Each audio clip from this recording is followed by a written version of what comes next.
সিলেটের পাথররাজ্যে এখন আর পাথর নেই। চোখের সামনে নিশ্চিহ্ন হয়ে গেছে ভোলাগঞ্জ সাদা পাথর। ১ বছর আগেও যেখানে ছিল পাথরের স্তূপ, সেখানে এখন ধুধু মাঠ। দিন-রাত শত শত নৌকা দিয়ে প্রকাশ্যে বালু পাথর লুটপাট হলেও প্রশাসন ছিল নির্বিকার। একাধিকবার অসহায়ত্ব প্রকাশ করেছেন বন ও পরিবেশ উপদেষ্টা সৈয়দা রেজওয়ানা হাসান। জানা গেছে ২০২৪ সালের ৫ আগস্টের পর থেকে নির্বিচারে চলে সাদা পাথরের পাথর লুট। গত এক সপ্তাহে শেষ হওয়া সাদা পাথরে মরণ কামড় দেয় লুটেরা।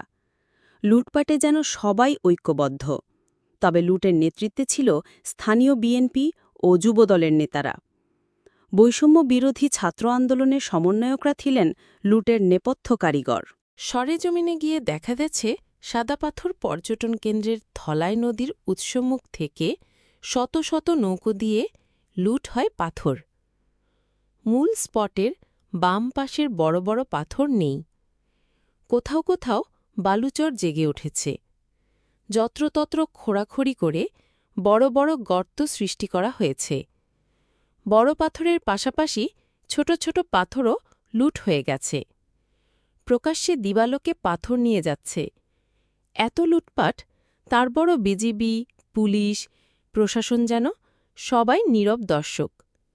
এছাড়াও পাথর বোঝাই শত শত নৌকার মাঝে পর্যটকবাহী নৌকো ঝুঁকি নিয়ে চলাচল করছে।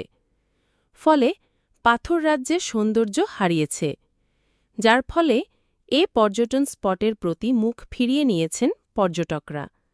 স্থানীয় বাসিন্দারা বাধা বা প্রতিবাদ করেও কোনো ফল পাননি, বরং যত সময় যাচ্ছে ততই যেন বেপরোয়া হয়ে উঠছে লুটপাটকারীরা।